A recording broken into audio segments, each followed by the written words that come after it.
भागलपुर से करीब 30 किलोमीटर दूर ये है एक आदर्श गांव धरहरा है।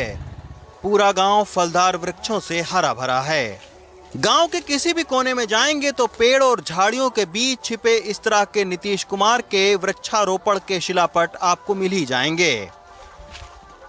गांव की ही रहने वाली लवी कुमारी हमें वो 10 पौधे दिखाने ले जा रही हैं जो उनके जन्म के बाद नीतीश कुमार और उनके पिता ने लगाए थे। लवी कुमारी की उम्र 13 साल है और इस आम के पेड़ की उम्र 10 साल। 3 साल छोटा पौधा अब पेड़ बन चुका है और इसी पेड़ के आम को लवी कुमारी अपने कई रिश्तेदारों को भेजती हैं। डॉक्टर बनकर समाज की सेवा करने वाली लवी को सुनिए। अभी कोरोना वायरस है तो बहुत सारे डॉक्टर ऐसे हैं जो कि अपने बच्चों को किसी भी इंसान को, नागरिक को बचा रहे हैं। उसी तरीके से मैं भी चाहती हूँ इंस्पायर होकर कि मैं भी बनूँ डॉक्टर, ताकि कभी भी ऐसा सिचुएशन आए तो मैं भी किसी को बचा सकूँ।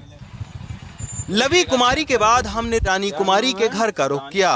बहुत खोजने पर 2010 में नीतीश कुमार द्वारा किए गए पौधारोपण से जुड़ा ये शिलापट मिला। हाँ, ये देखिए भैया, ये पेड़ भी खत्म हो गया, बच्ची गई और वो पौधा भी। लेकिन इस घर की त्रासदी ये रही कि रानी कुमारी की डायरिया से मौत हो गई।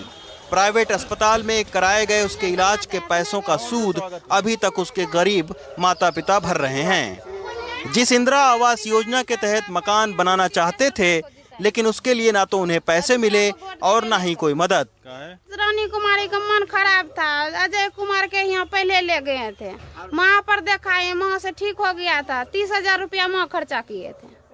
अच्छा, माँ खर्चा किए थे तो वो सूद वाला मांगबे न करेगा सूद, तो वहीं से हम 35,000 उठा करके लोन बस तोड़ दिए कर्जा, कमा कमा के कर्जा देते हैं। अभी कोई चीज नहीं दिया, बोला कि इंदिरा आवास भी दे देंगे। मेरा घर देखिए टूटा फूटा सा है, मैं हम लोग को इंदिरा आवास भी नहीं दिया, कोई तरह का कोई खोज खबर नहीं किया है।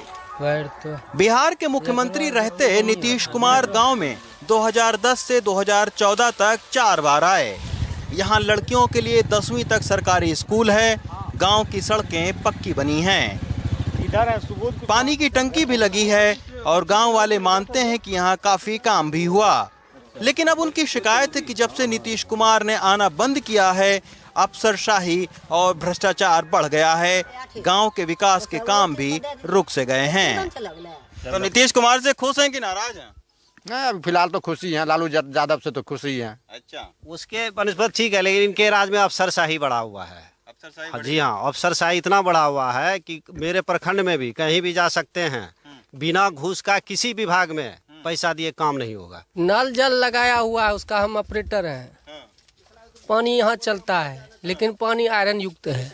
आयरन युक्त है। फिल्टर भी लगाया गया, लेकिन एक ही रास्ता में फिर पानी गंदा हो जाता है और उसके बाद फिल्टर सही रूप से चलता नहीं है, जिसके कारण पानी बाधित रहता है। सही लोग पीता न है, बाहर से लाके पीता है। कोई देखने वाला नहीं है। मुख्यमंत्री को दिया गया था उस समय, क्या हम लोग कैसे जी रहे हैं? ये तो बाबू लोग का है खुला खाला जो हम लोग।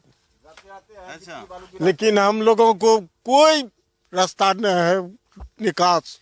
अब रास्ता है, हरिजन टोला है, सरकारी रास्ता है। हाँ, सरकारी रास्ता है, लेकिन कहीं कोई नहीं सुन रहा है 5 साल से। यहाँ पर अस्पताल की जो स्थिति है बहुत गंभीर स्थिति है। मैंने कई दफ़ा अस्पताल का पोल खोल किया, दिखाया कि परेशान है और सरकारी अस्पताल में जो है निजी क्लिनिक से दवाई मंगवाया जा रहा है, उसके बाद उनका उपचार होता है और डॉक्टर साहब से कहिए तो वो उलझ जाएंगे, वो पदाधिकारी से पैरवी करवाएंगे, आपके ऊपर उल्टे FIR करवाएंगे। खैर, राजनीतिक बातों से इतर अच्छी बात यह है कि आदर्श गांव धरहरा में 10 साल तक के बच्चों में 526 लड़कियां हैं और 235 लड़के।